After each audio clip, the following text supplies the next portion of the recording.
Hello, everybody, and welcome back to the Indoor Farmer. I'm your host, Waylon. And this week on the Indoor Farmer, we're going to talk a little bit about a project that I was fortunate to be part of, and I'm allowed to volunteer for a church over in a couple towns away. So I will show you a few pictures on that, but first I'm going to talk a little bit about myself. I have a few people asking me why I'm doing this, and I just want to give you a sort of a macro overview on it, and then maybe a quick anecdotal story. So first I want to tell you that I was in the military. A lot of people that are going to watch this initial few episodes already know that, but I am going to put this on YouTube at some point. So just want to show you guys. Okay, so you can't see me. I'm going to have to do this just for a second. So that is me overseas back in 2004, 2005. And maybe I can just move myself a little bit. Here we go. And back over here. Yes, that is me. So I was in the military, and when I got home, you do a lot of thinking about what you can put your life towards, and there's a lot of more details in there, but we'll talk about a little bit more about that as my series goes on. But I did get a good sense of what other veterans are doing, and a lot of veterans are farming. A lot of them. I looked it up, and there's quite a few that are learning to farm because they like to work with their hands. They like to build something and do something themselves without working for someone else. And so I became a member of something called the Farmer Veteran Coalition. And I don't know if that is well known just yet, but it was very new when I joined it, and they do as much as they can to help veterans and anybody that would be a mentor towards that, or anyone that wants to help veterans. So it's a good program so far as I know. I haven't done a whole lot. They haven't given me anything, but it is, I read the newsletters, and it's something that I will look into when the time comes. I don't mind being a mentor once I know what I'm doing. I know a little bit, but not enough. So this is the church. The thing about the church, it kind of links up to this whole feeling of, okay, what do I want to do, with the rest of my life, and I thought, I wanted to run a business, so I did go to school for that, and I don't have a specific business in mind when I do this, and so then I worked for multiple companies after that, and I found that, the farming was something that veterans were doing, and I learned about aquaponics, and when I learned about that, I just kept, for years, I kept thinking about, how awesome that would be to have food all year long, indoors, more organic, compared to hydroponics. Those are two different types of ways to grow indoors, and this church here, my friend Pastor Sam, who I was introduced to, is a great guy. They got money and this whole room to start this project, and they didn't have anyone that really knew a lot about aquaponics, and I'm not the person that knows a lot, but I knew enough to help them get going. They had someone else that kind of wasn't really doing what they needed to be done to get it running. So I stepped in, and I've been going there anytime that I can. I wish I could get there more often. I need to get there more often, but it's a little farther away than just down the street. So, but it's not that far away. So we need to get motivated. And this is the room. So this is just one half of the room. It's a great setup over here. You have this float bed and these styrofoam pads that you'll grow leafy greens or anything that grows really easy with a lot of water. And that's where the fish go, obviously, the big blue tub. And you have the water gets pumped from the tub into this barrel, and see, this is some of the things that we had to fix in the system. the two barrels were not quite doing any extra work to filter anything out. And so what we found was that there's a second pump in this other barrel to pump water up to the grow beds, and so that was kind of redundant and a little bit more electricity usage. So what we ended up doing after trial and error, and we tried several things, that we ended up removing that first barrel of these two, and then we raised this middle barrel up far enough that the gravity would feed it the rest of the way. And this is the test strip for the fish, and it gives you, as you can see, the pH level, the nitrates, nitrites, the hard water level. I forget what I think I have a better picture here.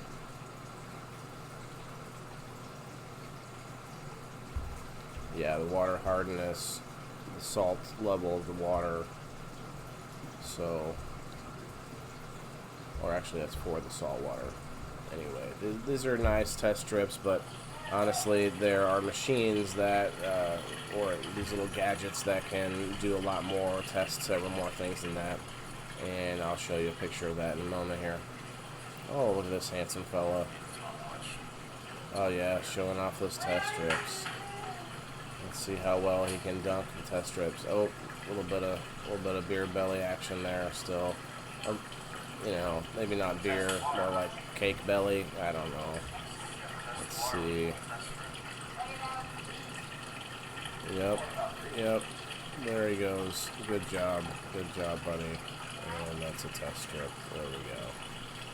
So I wanted to get ready. We're getting really close to putting fish in the tank because we wanted to make sure the whole system is running smoothly and nothing's overflowing. And that is working out. Let's see. Let me pause it here. So what we did was, you can see the PVC pipe there that I cut off, and then that was running along the backside to return back to the fish. So what we did was cut that off. We raised this barrel up higher, and we actually made a smaller tube that goes from the main fish tank to the high point, and that way it would slow down the water at least a little bit, enough that this grow bed would not overflow. And I cut a little hole in that first grow spot so that we can get the water back in there. It's one spot less, but that's okay. It works out. Got all the grow lights that can be raised and lowered. It's actually a really nice setup, and this is the point. I mean, I can learn and practice and get experience, and I don't have to spend the money to build a big old apparatus at my house. And I don't own my house yet. I'm working on buying a home, and once I buy a home, I can go crazy with the apparatuses. But look, this is the other side of the room. It's got the aquaponics grow tent, or not? I'm sorry, hydroponics grow tent. There are buckets in there that are filled with the rocks, and there's a brain system that's supposed to fill that up and then keep the water in there for a few minutes and then lower it. This is the brain system right here, and I'm not sure how to run all this stuff yet, and I don't know much about hydroponics other than it's more it's not as organic because you are using man-made chemicals to feed the fish and keep the water levels correct. Got some extra equipment there, and so we have a reverse osmosis filter, and that is nice because it pulls out anything and everything from the water that you don't want from the tap. I'd like to have one at home as soon as possible. And here's here's the little gadget that none of us have looked up yet. We have to figure out how everything on it and what's the best way to run it. And this is probably going to be the best way to keep track of anything that we could need inside the water, because you don't only have the plants to worry about, you have the fish to worry about, and vice versa. So the thing about that ecosystem is it's different than when you just run a fish aquarium, because you can pour little chemicals in there to keep the pH right for the fish, or other things. And in this situation, you don't need to do that because you have different ways the plants will clean the water out, and other methods and filters that will convert the fish waste into the good nitrites and nitrates that the plants need. And that is the way that the aquaponics actually works, because the water should be pretty much clean and clear by the end of the cycle and when it goes back into the fish. Okay, so here's the next area. I do like to farm indoors and learn. I think that's the future. But they do have a lot of farming outdoors here, and I love it because it's something I want to learn too. I want to do stuff like this, but it's got its own limitations, as does indoor farming. You see this barrel here where they just repurposed. That's not what I meant to do. This barrel here where they repurposed the. I guess they do. Yeah, they have a PVC pipe in the center there. And you just cut holes in the barrel, and then they pull it out, probably maybe with heat or something, and they pull it out. And all the way around you have a grow barrel. And they have the wooden outdoor grow beds. And then they have the farm over there, which is just a big open farm. These grow beds already have things growing in them. You have the herbs. Well, this is the lettuce and the spinach side. And this is all the herbs and spices, and some more grow beds. See, the grow beds, they have weeds and they have things that you have to deal with too. They're not perfect, but they are a lot better, I think. And then you have this, you saw the farm there. There is a lot of corn in their grow beds. Interesting. I didn't think they would put corn in the grow beds, but I don't know what their plannings are for their outdoor farm. This is a few weeks later. They've already got quite a bit of stuff going on. It's a community garden. Oh, I hear myself talking now.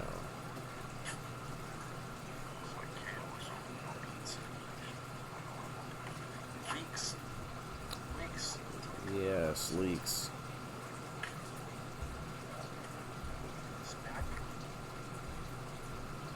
All kinds of sprouts and whatnot. It's pretty nice, I gotta say. Okay, so that was the church. Okay, let me go back a little bit. This is the church that I'm going to, and I'm learning from, and I'm gaining a lot of knowledge and experience. We're about to add fish. Actually, today I believe we're going to go in there and add fish. And this is the day after Father's Day, so the fish in there, we should be growing plants here shortly, so we'll put some of that up here shortly when that gets going. Let's see. So my next little spot here is going to be about my mom's raised beds that she has. I see these raised beds are wood, and I like them. It's pretty solid wood. But my mom's got these nice metal raised beds. This is a few months ago, right when spring came up here. They're very sturdy. They're nice. I like them. I feel like you could go taller with them, I guess. But she's got some stuff going in there now. Some tomatoes and all kinds of goodies.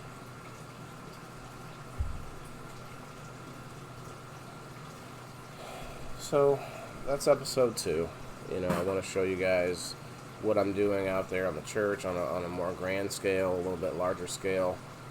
We're going to grow mostly leafy greens on the aquaponics side, and Pastor Sam wants me to probably get the hydroponics side going. We're gonna do some more fruiting plants, maybe tomatoes. I mean, I've always heard that the flavor's not there on the hydroponics. My mom would agree with me on that, and I haven't had any hydroponics produce. I mean, maybe I have. Maybe you go to the store and you grab that organic one, and maybe not. Maybe you grab the regular one. That's hydroponics, because hydroponics is not organic, so it's not going to be the organic tomato. It's interesting though. I'd like to try either way, and we'll see what happens. But this is episode 2. Thank you for watching, and until next time.